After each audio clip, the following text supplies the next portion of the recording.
الحمد لله نحمده ونستعينه ونستغفره ونعوذ بالله من شرور أنفسنا ومن سيئات أعمالنا من يهديه الله فلا مضل له ومن يضلل فلا هادي له وأشهد أن لا إله إلا الله وحده لا شريك له وأشهد أن محمدا عبده ورسوله أما بعد عباد الله إن الله عز وجل قد شرع في ختام هذه الشهر المبارك زكاة الفطر وشرعها الله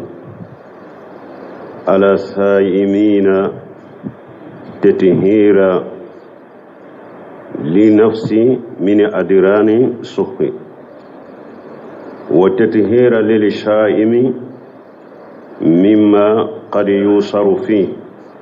وينقص ثوابه من اللغو والرفث ومواساة للفقراء والمساكين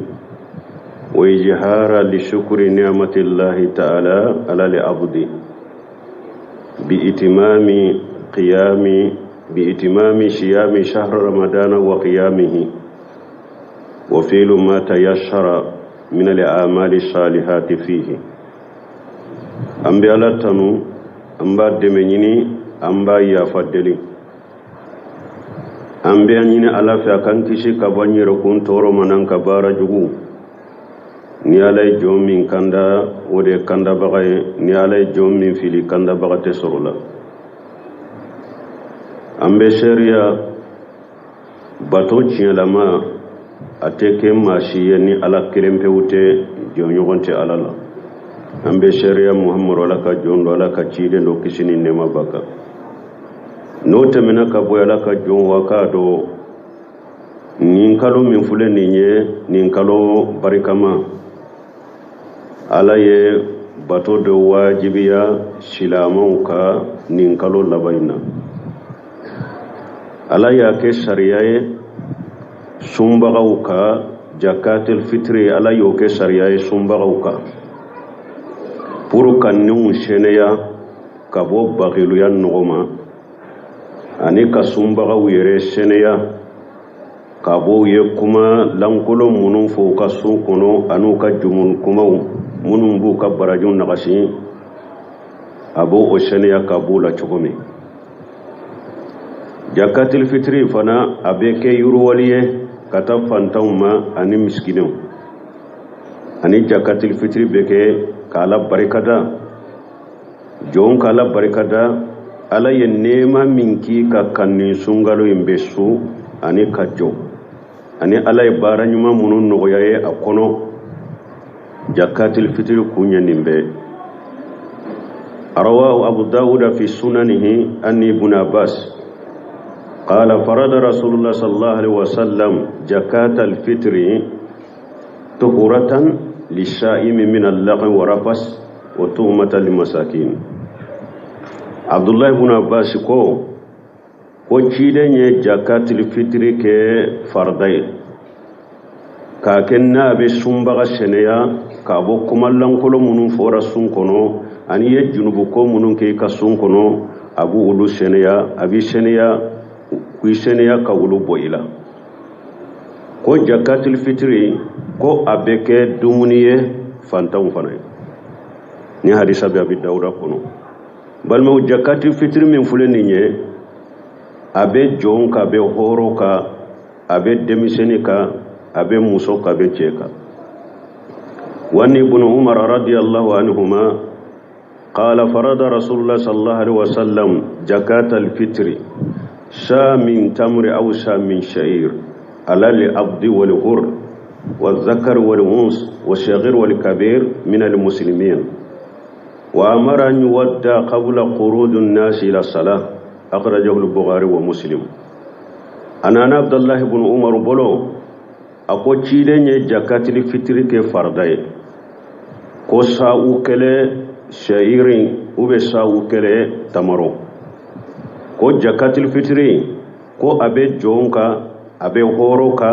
abe cheka abe musoka abe demiseneka abe makorbaka ko cidenye nyamrali ke kwanka bo sanan kata salli yorola donc jakal fitri ni mo munu fule ka fo ni seba kelen keleye yere de kaka ki ka jakatul fitri bo mais ni mo mi dutigi min ni ayayira ka fo mbe nafagati ke mo ka ndi ka jakatul fitri bo basitala ube sheti dem minye ni ya ka jakatul fitri bo basitala ube sheti ka muso minye ba jakatul fitri bo ube sino muso min ni sebi yere de kanki ka jakatul fitri bo demiseni min ni sebi yere ki ka jakatul fitri bo mais ni sheti ye ibe ipa babo ube muso sheti ye che babo mo kan na fakati bika ibu jakatul fitri bo minye muso konoma demin be konola le ka jakatul fitri te wajibiye mais ni mo minya boye nyuman ke Usman ibn Affan tumbake o jakatul fitri min be bo uko sawu kelede doni ke bawo ye jate minake uko sawu be kilo 7 de ma taqriba sawu kele abe be kilo 7 de ma do ba fo kilo fula ani tilanche min lejina daima libosi limia don ke ba groupe sigira kamin fo oye kilo 7 obi bo don ke ba kanyon sosola sawu kele imbebe odema kilo 7 o jakatul fitri min fule ninye abe bo hadama de mbalo de la wana na abashidul qudri ka hadisala ako kunna nutiha fi jamani rasulullah sallallahu alaihi wasallam min at-ta'am sa min ta'am أو شا من تمر أو شا من شعير أو شا من جبيب وفي رواية كان طعامنا الشعير والجبيب والقط والتمر أبشر قدركو وشيدن تللا قولوا تنبي جاكاتر فطر بو ko sawu kele balo ube sawu kele tamaro ube sawu kele shayire ube sawu kele jabibe na chogo dola ko addo ulu tumbe jakatir fitri bo ciren tire la wakati mi ko addo kulu ka balo tunye shayiri de ko ani tamaro ko ani nono jala ko ani jabibe donc ni ya yira jakatil fitri be bo hadama de balo de la jakatil fitri doni ke ba ka kuma min ka giriya sahalendo ate bo worila matenya de jakatil fitri worila matenya iyado jinya fana yoro dola uyo chari ube wori bo kuma sahalenye minyo wori tenya de filen tumbe balo fo wakati me ayasoro sanu bu bolo madina wori jembe filen chirani bangali de na tunya soro a worila ma benye filen tumba banganye ama foi to dogola na ma min fonye ewa madeli ka ke fana ko sheba kelen dere laka sanu bo jakatul fitri be wori jo madeli ka ke sheba kelente ko aye jakatul fitri wori la mabo donc jakatul fitri niya bo wori la bato min fule ninye dina tamanse min fule ninye abe dogo mogo wulade parce que kunye de balo kasuma minan ben ni mbola betani balo yamfe minan min belo abe bato ta balo ni yamfe abe ke bato ye bato min be bange be baye mais na kera wori ko ye dora be ke bato dogolenye donc munum be wori bo delela tu bolode hari nu tara don ke ba kuma do hakumata ahmad ibn hanbali della kanyin kanina ahmad ibn hanbali ko jakatul fitri a wori la matenya a do ko ma ko umar ibn al-aziz ko wori benyade ako munna chogodi mogo aw be ciden ka kuma toye ko be ta umar ibn al-aziz ka kumata ako chogoda be ciden ka kuma toye ko be ta mogo wore ka kuma fo ciden ye balo de fo awye ako shika ciden ye wori fo awyewa chogoda be ciden ka kuma toye ka ga hadisa toye ko be ta mogo wore ka kumata donc jakatul fitri atenya wori la o jakatul fitri bo wakati fulabala abo wakati nyuma abdullah ibn umar yammin fo hadisala wa amara an yuwaddaha qabla khurujun nas ila salat cidenye nyamareli ke ko aka bo sali mo ka bo kata salila jakatul fitri bo wakati folo ni tile binna ni e wasalli sabatira sungalo dafara bi saba de la sa ube mugani konto anye kalo ye sallincini kalo ye salli sabatira depuis tile binna salli do sungalo do laba ni tile binna jakatil fitri aka wakati bo wakati folo yode ibe se ka bo o sufela la fo kata duguje mi abo wakati nyuma sani mugo ka bo kata sallila ni an sallira nye fajiri salli sani mugo ka bo kata salli keneka abo wakati nyuma yo ode mais depuis tile binna salli do sungalo e wa do laba tile binna doro a wakati daminana a wakati abo wakati fulana jakatil fitri be se ka bo ka tile kele tile fula ko to ni sallice parce que Abdullah ibn Umar ka hadisa be kanu yuwaduna qabla al-eid bi yawm aw yawmayn ko Abdullah ibn Umar nunun tumbe jakatil fitri bo mo munum ba mina uba bo ka duma sallinye ni donkele ye ube don fula mais ni ya bo salli ko ni ni tile saba nyono be min ka chawe doro ibe saga ka te jakatil fitri ibabo sallinye donkele ni don fula ni nya bo wati do ya bo wati fula na ni tile binna kata fo kata mbo salli keneka jakatil fitri be bo ni wakati udela ni mo min yi yere tugu e ma jakatil fitri bo ni wakati fula dola kelena e ya bilade fo salli kene jigira ate bi ka boy kade tu suriba bo me junubu bila Abdullah ibn Abbas ka hadisa dobe ako farada Rasulullah sallallahu alaihi wasallam jakatal fitri man addaha qabla salati fahiya zakatu maqbula wa man addaha ba'da salat fahiya sadaqatu min sadaqat Abdullah ibn Mas'ud ko cidenya jakatul fitri ke fardai ko ni mo minya jakatul fitri bo sanan kata salli keneka ko jakka min alembi bolo ko min ni mo minya jakatul fitri bila ki tugwima bo fo ambolen ko fe salli keneka akoye sadaqati sempulu de bode o te jakatul fitri me ja ko ni aboli bika iba bo ani junugo me ni mo me tunte e bolode sanan kata salli keneka itumma jakatul fitri de so ambode salli keneka dona na e wa fendo dima ye do soro ibese ki ka jakatul fitri bo ala ibese ka bo fente eka ibese ki ka jakatul fitri bo ala fenti ka we desede bo jakatul fitri abe wajibi ya jonka na fulu batriyati aleyede salli do atile na su ni o na fagati bi bolo doro ni mbo oka jakatul fitri bika ika salli do atile na su ni o na fagati bi bolo doro mimbe oka to mimbe o sampe zakatul fitri bika me na ya soro mo mi eka salli do nyere na fagati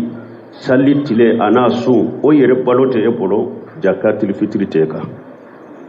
abinna kabo oka o jakatul fitri na be bo anka bo fenna min kada nyere lan tanalu birra hatta tunfiqu mimma tuhibbun ala ko te se kan nyuma ya dan soro abada fo min kada yere akode bo ika jakatul fitri bo malola wode kanyi kateme nyonununka nyobe nyade ni ika bo malola ede nyumai wode nyumai ciden ko te se kan nyuma ya ate se ka dafare soro abada fo min kada akode bo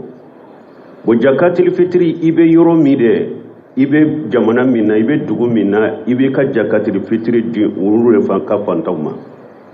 ibe jamana minna ibe dugu minna ika jakatul fitri be di o dugu de ka fantamu ka miskinuma me don ke bawo ya hira ibe jamana minna ibe dugu minna fantamu be de me dugu wore be ube jamana wore be fantam munum be uluka fantanya nuka haju ka gele kateme be yoromina abe daga ka jakati kini bo kata di uluma jamana wore mugo na ya soro fantaya be ulula kosobe ibe se ka jakati fitri nchi uluma kabo ibe jamana minna o mugo ni be yorola e ka demba ya be yorola e be yorola ki ka demba ya nyamariya au kan ne ka jakati fitri bo bashi tola ni ebe jamana dola sa ube ebe dugu dola tama yorola ekiya foyi ka demba yae aye ne ka jakatul fitri bo abe yoro mi bashitola jakatul fitri mogo chaman be se ka jakatul fitri fara nyogon ka kadi mogo kelema mo chama be se ka jakatul fitri fara nyogon ka di fantan kelema mo kelen fana ka jakatul fitri ibe se ka tila fantaw ni nyogon che aw mo min ni ka balma suru dobe ko men be dugubala abe fo kin werela e ba fe ki ka jakatul fitri dama awole akana jakatul fitri inta sani an kata salli keneka niya ka jakatul fitri suma ka do borola kana Allah sagolen to ibolo yede fo salli be temala ka to ibolo de ambe jigi salli kene ka to ibolo de awole akana ta ka bo e bolo sani an ka bo salli kene la a ube akam mo wore yirila ini min ka surukina karasa ibe jakatul fitri min dinne man tese kanata sani salli anni salli kene che metadi karasama mba surabolo akabo e bolo ibe tadi o karasama abebo e bolo أعوذ بالله من الشيطان الرجيم ولتكملوا العدة ولتكبروا على ما هداكم ولعلكم تشكرون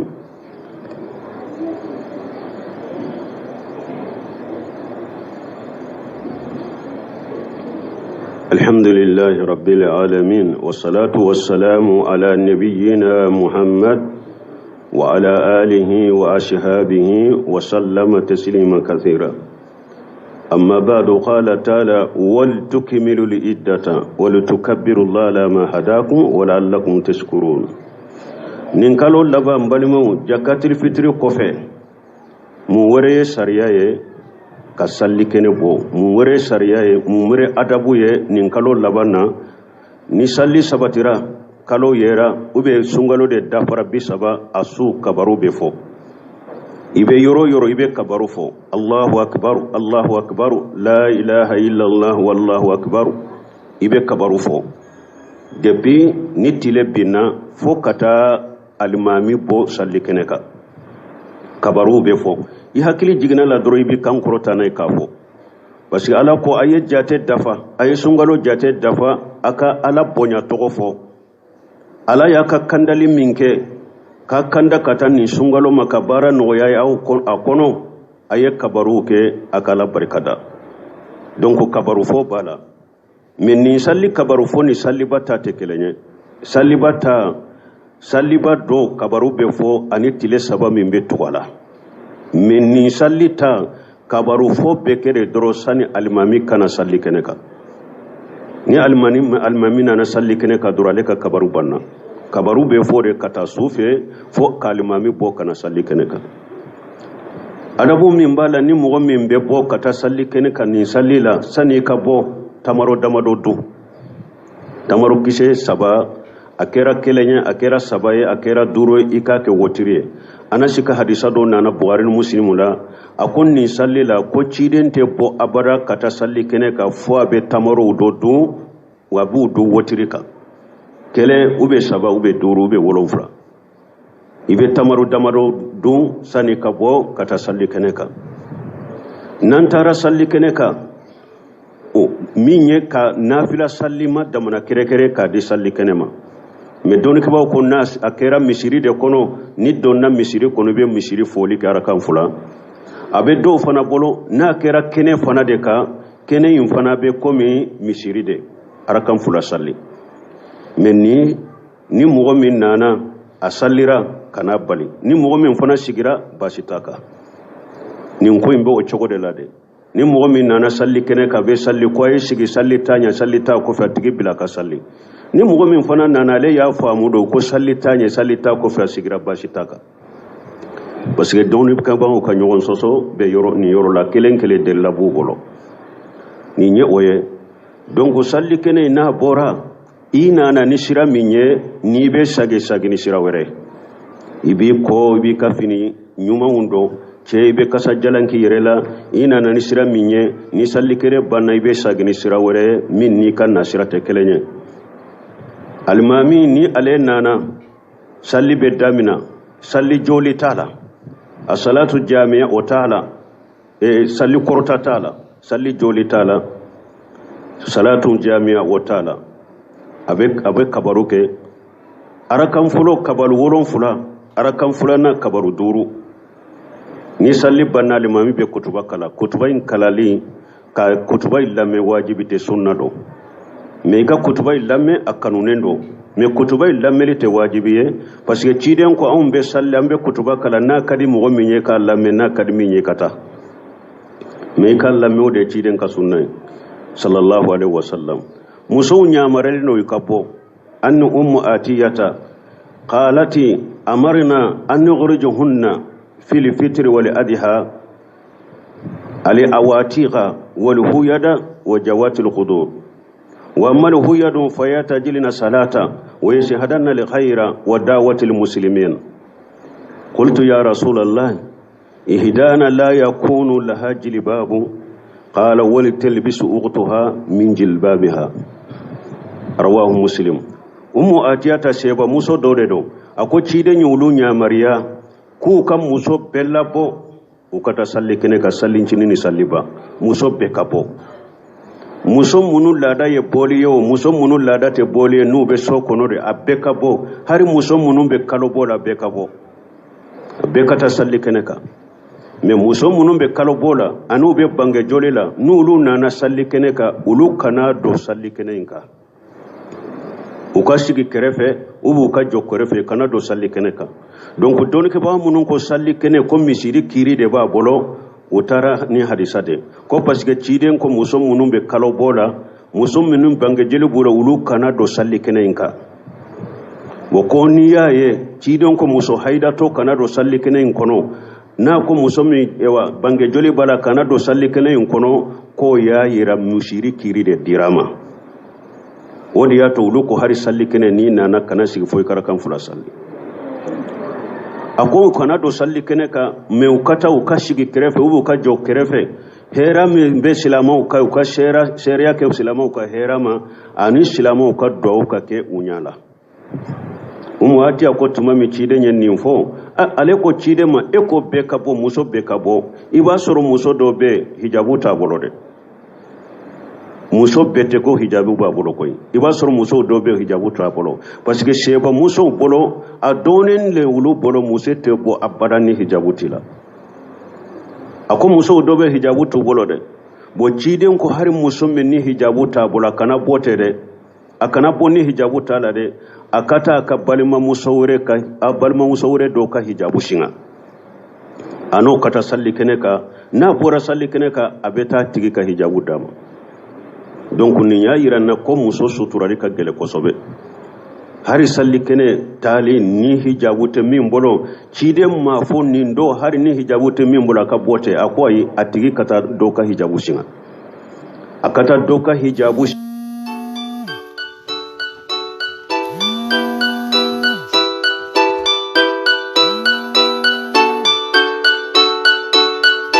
kata na salli kene kan na ba tigi ta dama donc ni ya yiranna ka fo muso be babo me muso nulu be bo ute kasa jalan ku yere la de o paralente tade ulubu far ko be de sutura ciren ko la temina ima allah masajid allah wal yakhrijuna tafilati akwa kana la ka jom muso bal misiru la me nulu be tam misiru la far ko be ka sutura ko na kasa jalan ku yere la donc ambe ala deli kalo intimme ko nyuma ala ko no yanye harisa ma bare an kan jijade nafila wula an kan jija sarakati bawla an kan jija wa abudu rabbaka hatta yatiyaka al-yaqin bato dantala kan ninti la koy hakili bilayni bato be nyogona de ala ko aka ci de nyerema akoy tige ala bato fo dankana yakana yima dankana ya munye saya hada madembe bato ke fo saya de har bi an kan jija to la kan no yanye ربنا آتنا في الدنيا حسنة وفي الآخرة حسنة وقنا عذاب النار اللهم صل على محمد وعلى آل محمد كما صليت على إبراهيم وعلى آل إبراهيم إنك حميد مجيد وبارك على محمد وعلى آل محمد كما باركت على إبراهيم وعلى آل إبراهيم إنك حميد مجيد اللهم اجعل الإسلام والمسلمين وأجل الشرك والمشركين ودمر أعداءك أعداء الدين برحمتك يا أرحم الراحمين سبحان ربك رب العزة عما يصفون والسلام على المرسلين والحمد لله رب العالمين.